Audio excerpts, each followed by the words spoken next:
Well, welcome back, girls. It was a little noisy in my garden today, so I thought we would try the front of the house and see if that works today.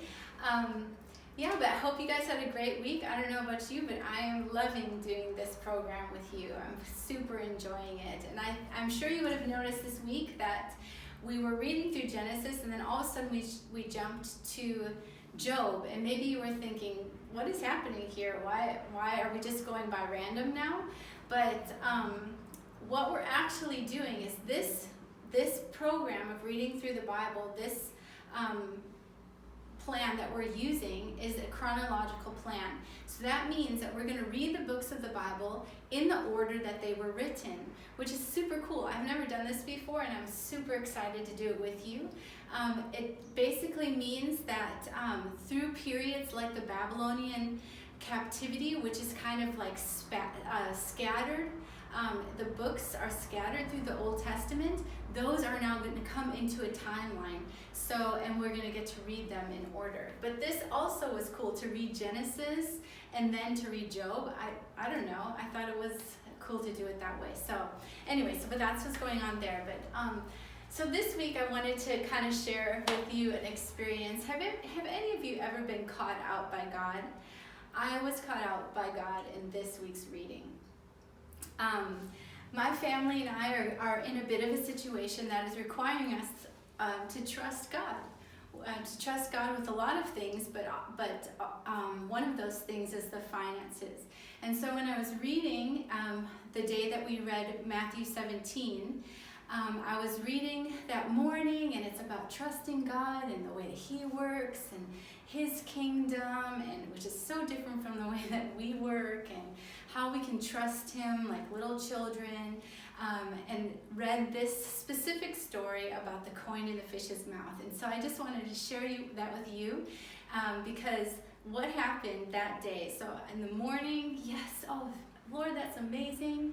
And when I laid in my bed that night, I laid in my bed and I'm fussing again about finances, fussing about trying about this situation. And girl, I'm just speaking to you girl to girl, you know. And so you all have lives, and I know that you are in your homes have wrestled with finances or struggled with a time that you needed to trust God. So there's nothing weird here. This is just I'm sharing my experience with you. And so I just wanted to share Matthew 17 verse 24 through 27. Just remind us again of this story.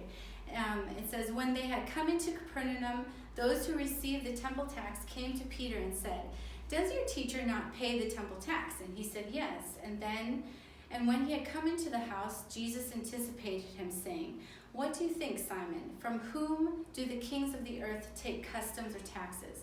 From their sons or from strangers?" And Peter said to him, "From strangers." And Jesus said to him, "Then the sons go free.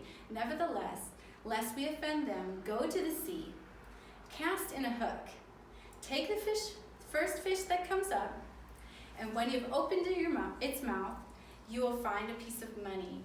Take that and give it to them for me and for you." This is such a crazy story. It's such a cool, crazy story, because it just reminded me again that money means nothing to God.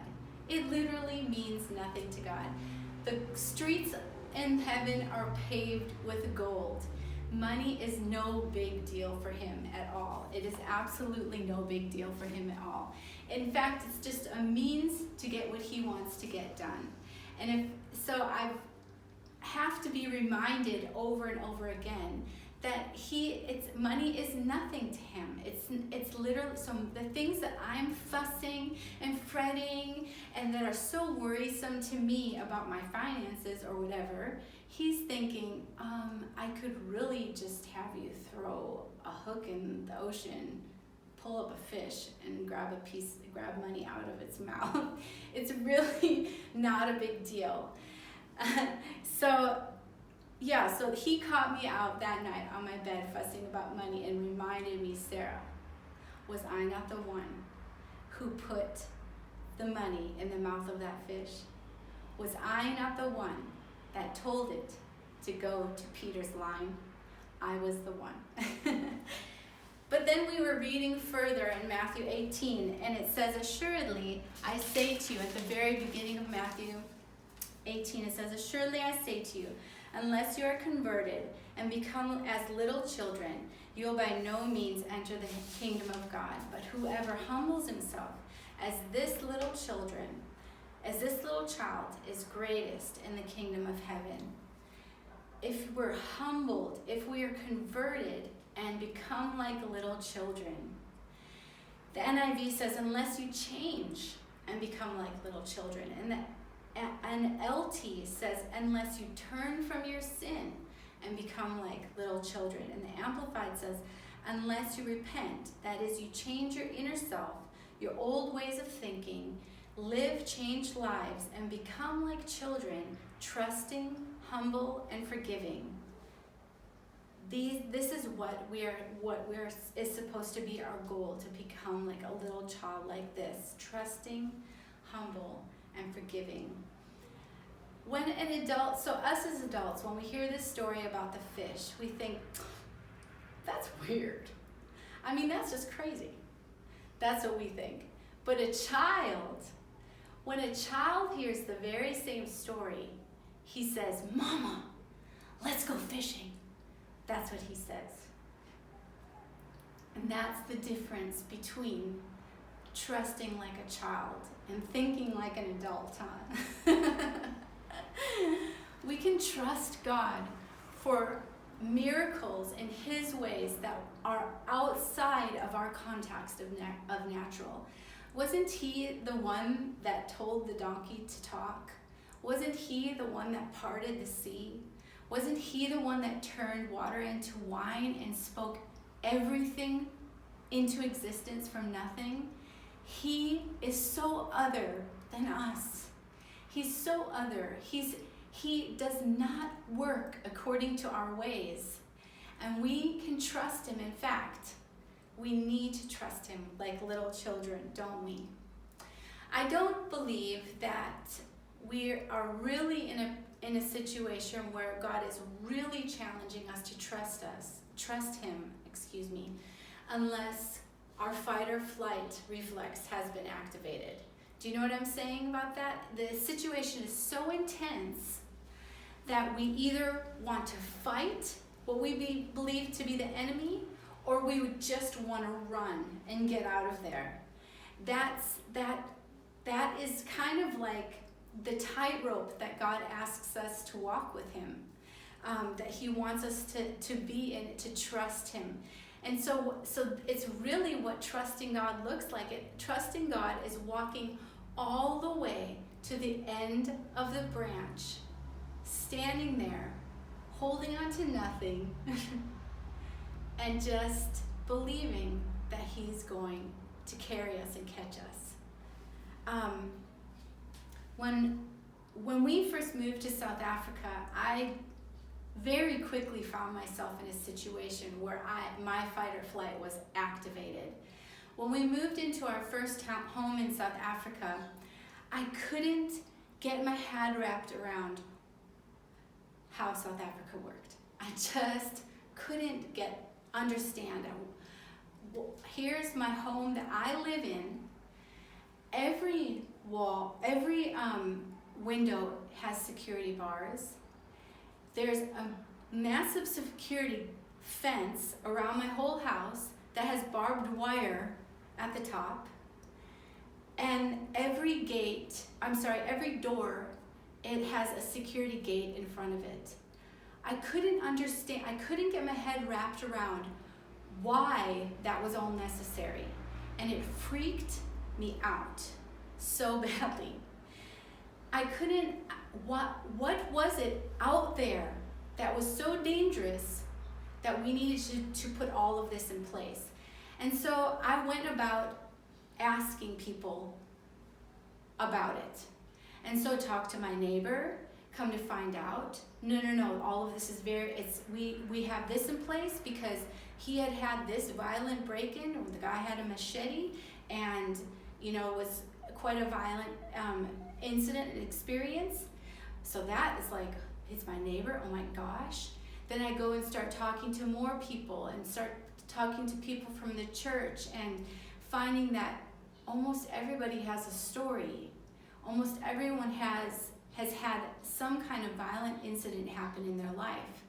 And so here's Sarah, little small town Sarah from a little farming community in the in the Midwest, where I never heard about anything violent happening ever in my whole community, ever in my life. Never thought about locking a door, never thought about walking anywhere by myself, never gave two thoughts about it. Just went wherever I went and never was concerned about my safety. I found myself standing in my house surrounded by bars and gates and walls and spikes and you name it. And it freaked me out terribly.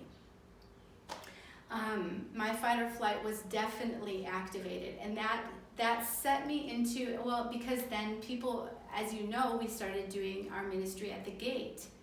And so now I have prostitutes and street people and gang members and coming to my house at all times of the day and wanting to minister to them, but I'm so scared. I'm so scared because I don't know what they're actually going to do to me. And so I was definitely walking this road with God through this thing, trying to understand what was real in this, what was a right precaution for me to take, what was a necessary precaution to take, what was practical for my family, what was not practical, what was living in fear, what was not living in fear. I didn't know. I felt like the truth in this situation was elusive to me.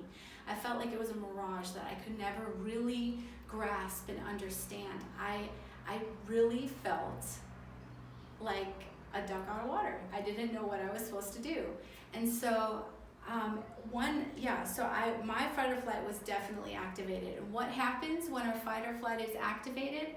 Our minds, do we always go immediately into the positive in our minds? Or do we go into worst case scenario in our minds? I had to chuckle when we read Genesis 42, where it talks where about Jacob's reaction to his sons coming back from Egypt to get food from Egypt during the famine. They actually meet Joseph. They don't realize it's Joseph, but they come back. Joseph was quite harsh with them, kept Simeon back, and told them, don't you come back unless you bring Benjamin, your youngest brother. So anyways, the boys have to come and break this to Jacob. And so Jacob's response is this: you have bereaved me, or you grieved me. Joseph is no more, Simeon is no more, and you want to take Benjamin. All these things are against me. Oh, Jacob had a flair for the stage, didn't he? What was true? I mean, in this situation, Jacob goes right into worst case scenario, doesn't he?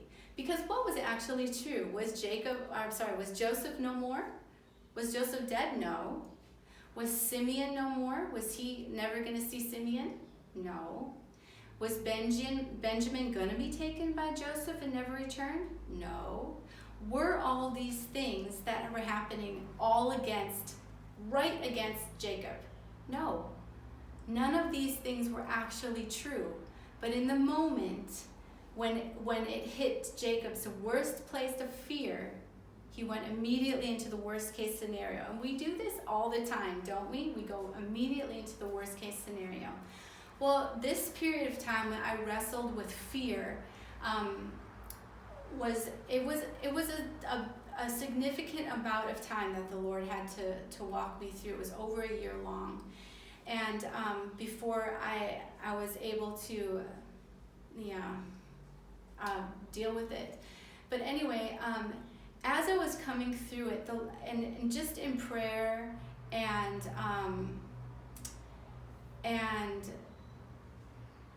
just coming before the Lord in prayer, he gave me this picture of myself, and it was me and him, and I was all of a sudden a little girl. And you see pictures of yourself when you're a little girl, but I knew I was about 4 years old, and my hair was in pigtails, and I had like one of those cute little dresses that I think my mom got at JCPenney with the little short sleeves and the frill around here, and then the kind of like the smocking right here, and then it just whoop comes out right here. It was so cute. Anyways, I had my dress on, and it was me and him, and we were in a big field together. Me and Jesus were in a big field together, and I was looking up at him, and the sun was behind his head, right behind him, and all the sun rays were coming out from him, and I was kind of screwing my face up to look at him like that, and he put his hand out to me, and he said, "Are you ready to go?" And I put my hand in his hand and said, "Yes, I'm ready to go," and as my little girl self. And I realized just through praying about that the fear had actually stopped me in my tracks. It stopped me in my tracks from really reaching out, from really loving, from really going for it with what he called us to do in South Africa, because I was scared. It stopped me. And so he was in his grace telling me, just put your hand in mine and let's go. Just trust me. Just allow yourself to be that little girl that trusts because she knows her daddy can do anything, right? That's where he was asking me to go with him. So last week we also read Proverbs 3 verse 5 through 6. Trust, of course, we're carrying the theme of trusting God. Trust in the Lord with all your heart and lean not on your own understanding. And all your ways acknowledge him, and he shall direct your paths. And this is, maybe you learned this as a child. I did, to recite this scripture. But sometimes when scriptures are so familiar to me, I like to look at them in different translations, because it helps. Sometimes that the wording, just being changed a little bit or using a different word, can help me to get into it again. And so in the NLT it says, "Trust in the Lord with all your heart and do not depend on your own understanding." NIV says, "Trust in the Lord with all your heart and lean not on your own understanding. In all your ways submit to him, and he will make your path straight." How we just dislike that word submit, huh? We don't like that word. But God is asking us, just trust me. Just trust me to be the forerunner, and you can just come behind me. But trusting God goes against all worldly thinking, doesn't it? It goes against everything that we've learned since we were children on this earth. All worldly thinking about how to deal with life, how to deal with people, how to deal with finances, how to deal with even with church, how to deal with his word. Everything we've learned so much from this world. But you know what, girls? Our daddy, our father is a king. My father is a king, and he is not the king of this world. He is not the king of what I see here. He is the king in heaven, and his ways are not according to this world at all. They don't follow this world. And so if I really want to know how to trust him, I'm going to need to get into his word. And that's why we're doing this, girls. This is why we're doing this every single day, getting into his word, because it's almost like we need to unlearn and relearn. We need to unlearn all of the bad habits that we've learned, all the things that we've picked up just by being on this earth, and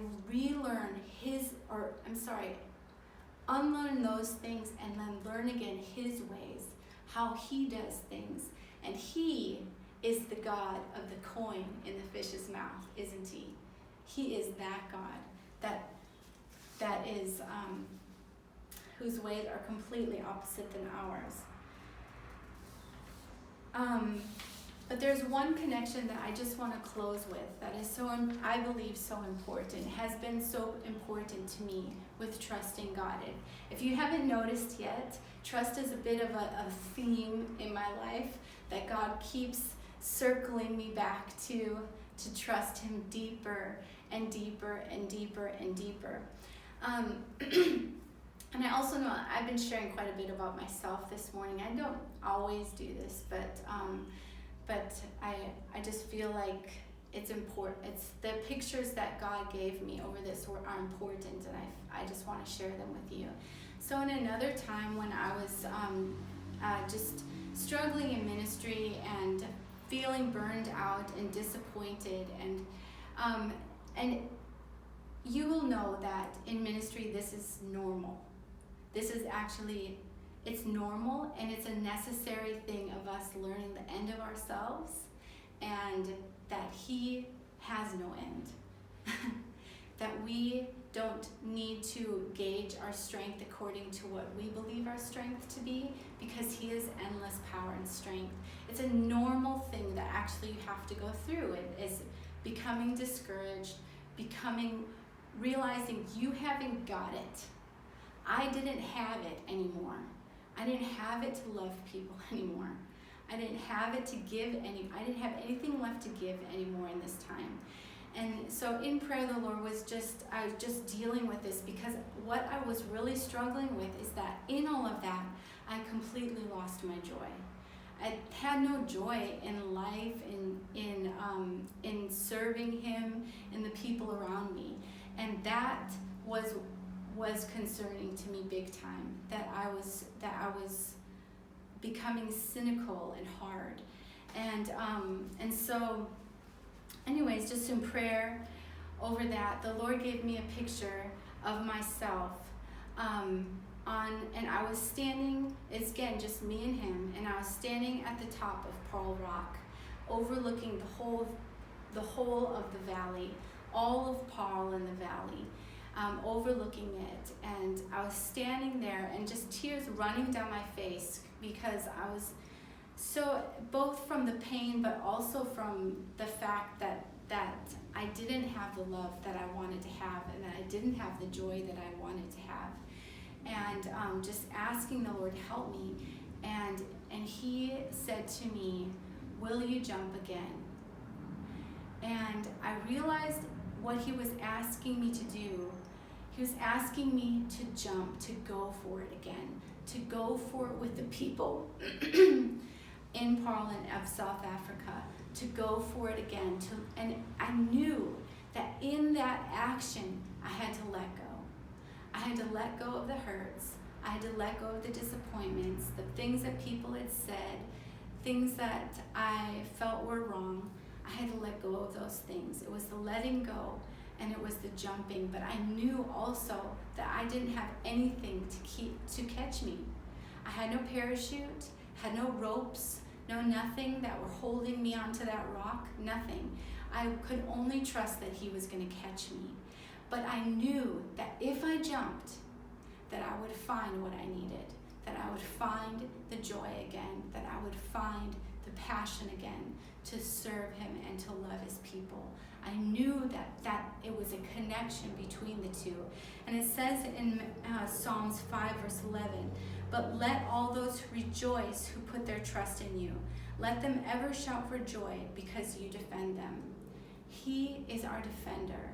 We can shout for joy, we can trust him, we can have joy because he defends us, because he is our papa, because he takes care of us. And all we really need to do is put our hand in him, our little girl hand in his, and go with him. Have a great week, girls.